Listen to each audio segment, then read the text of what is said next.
Good afternoon, student. So, 11th class student, today I am sending the video of black body radiation and atomic spectra.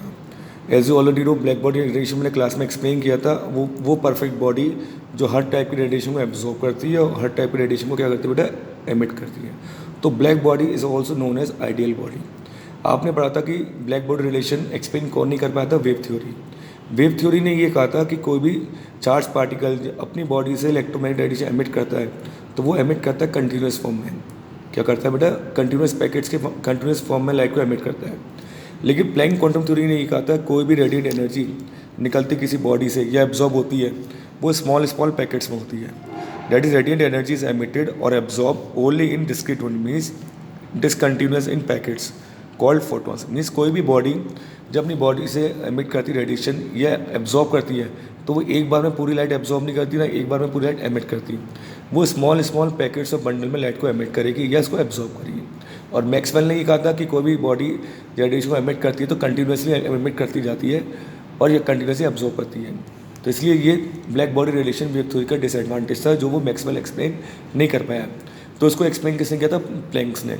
तो black body radiation किसको follow करता है? मतलब Planck quantum theory को follow करता है जिसने ये कहा था कि कोई भी बॉडी है रेडिएशन एमिट करेगी एब्जॉर्ब करेगी डिस्क्रीट यूनिट में करेगी जिसका फॉर्मूला होता है E=H². तो आइडियल बॉडी क्या है बेटा? है कि सॉलिड बॉडी है.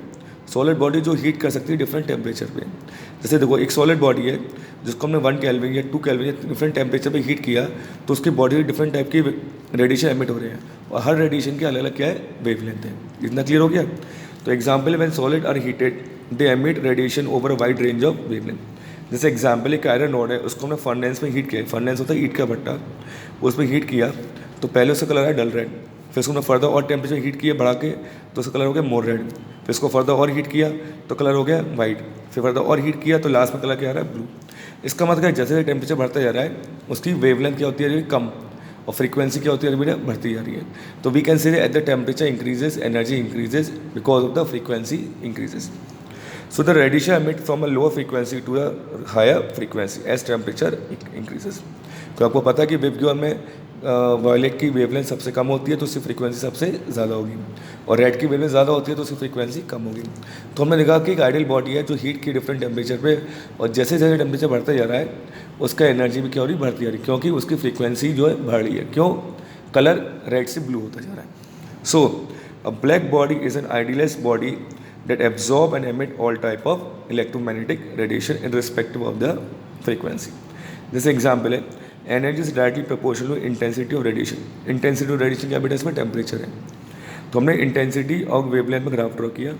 सी ये पीक पॉइंट है मतलब मैक्सिमम इंटेंसिटी पॉइंट. जैसे इतने टेम्परेचर में मैक्सिमम इंटेंसिटी इस पॉइंट की इतनी है इस ग्राफ की इतनी है. इस टेम्परेचर पे 4000 पे इसकी मैक्सिमम इंटेंसिटी इतनी है. 5000 केल्विन में इसकी मैक्सिमम इंटेंसिटी इतनी है और 6000 केल्विन उसकी मैक्सिमम इंटेंसिटी क्या है? ये. तो हमने देखा कि जैसे जैसे इंटेंसिटी का लेवल बढ़ता जा रहा है वेवलेंथ सबसे कम होती जा रही है. तो देखिए इस पॉइंट में वेवलेंथ सबसे कम है और इस पॉइंट पे वेवलेंथ सबसे ज़्यादा है. तो λ4 सबसे कम है और λ1 सबसे ज़्यादा है. तो इससे क्या प्रूव हुआ?